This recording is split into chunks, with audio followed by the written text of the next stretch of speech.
UP anganwadi की भर्ती काफ़ी दिनों से चल रही है, लेकिन सभी ज़िलों की जो शेड्यूल है वो अलग अलग है। प्रतापगढ़ के शेड्यूल की बात करें तो इसका जो लास्ट डेट है वो 10 अप्रैल 2024 रखी गई है। फॉर्म को कैसे अप्लाई करेंगे, कौन कौन से डॉक्यूमेंट आपको अपलोड करने हैं ताकि आपकी जो मेरिट लिस्ट बनेगी उसमें आपको फ़ायदा मिल जाए, फ़ोटो सिग्नेचर कैसे अपलोड करेंगे और आपके गांव में वैकेंसी है या नहीं है वो भी आप कैसे पता करेंगे, हम आपको इस वीडियो में बताने वाले हैं। वीडियो में आप लगातार बने रहिएगा। यहाँ पर देखिए, आंगनबाड़ी जो कार्यकर्त्री की भर्ती है वो मिनिमम क्वालिफ़िकेशन इंटर है, लेकिन मैक्सिमम क्वालिफ़िकेशन आपका यम यानी कि पोस्ट ग्रेजुएशन यहाँ पर रखी गई है। अब यहाँ पर देखिए शेड्यूल दी गई है। शेड्यूल में अगर आप देखेंगे तो अपने ज़िले का नाम, फिर कितनी पोस्ट है, लास्ट डेट कब है। अप्लाई करने के लिए सामने लिंक दिया गया है, उस पर क्लिक कर दीजिए।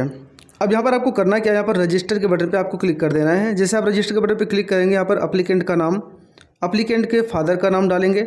फिर यहाँ पर आपको डिस्ट्रिक्ट चूज़ करनी है, एक मोबाइल नंबर आपको देना है, पासवर्ड आपको एक बनाना होगा और अपना आधार कार्ड नंबर डालेंगे। फिर एक ईमेल आईडी देकर यहाँ पर जो कैप्चा कोड दिया गया है, कैप्चा कोड को फिल करें, रजिस्टर के बटन पे आप क्लिक कर दीजिए तो आपका रजिस्ट्रेशन यहाँ पर कंप्लीट हो जाएगा। फिर अगला प्रोसेस है कि जहाँ पर आपका डिस्ट्रिक्ट पूछा जाएगा तो आप अपने जनपद का नाम यहाँ पर आप डाल देंगे। फिर आपसे परियोजना का पूछा जाएगा तो परियोजना में आप अपने ब्लॉक का नाम चूज़ करेंगे। आगे बढ़ेंगे, जहाँ पर आपका शहरी और ग्रामीण पूछा जा रहा है। अगर आप शहर से हैं तो आप शहरी, अगर ग्रामीण से तो ग्रामीण चूज़ करेंगे। फिर आप अपने ग्राम पंचायत का नाम ढूंढ लीजिएगा। ग्राम पंचायत को चूज़ करने के बाद यहाँ पर आपका जो न्याय पंचायत है वो आपको यहाँ पर मैनुअली इसको टाइप करना होगा। फिर आप अपने रिक्त आंगनबाड़ी केंद्र में जो भी है जहाँ से आप हैं, अगर वहाँ खाली है तो उसको चूज़ करेंगे।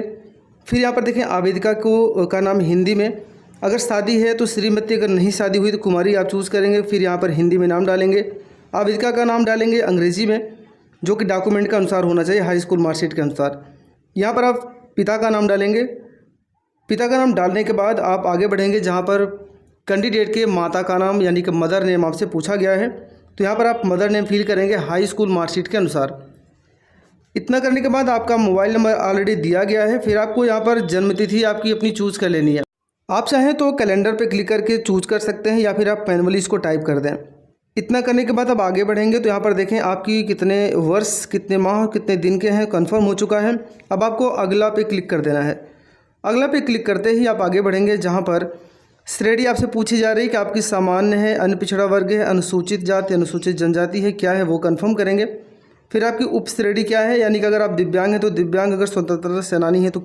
आवेदिका की वर्तमान स्थिति में अगर उनकी विधवा हैं, तलाकशुदा हैं या अन्य हैं तो जो भी हैं आप कंफर्म करेंगे। फिर निवास प्रमाण पत्र, जाति प्रमाण पत्र और आय प्रमाण पत्र का पूरा विवरण देंगे, जैसे कि निवास प्रमाण पत्र का एप्लीकेशन नंबर, सर्टिफिकेट नंबर, जाति प्रमाण पत्र का एप्लीकेशन नंबर, सर्टिफिकेट नंबर, वैसे ही आय प्रमाण पत्र का भी डेटा आप फिल करेंगे।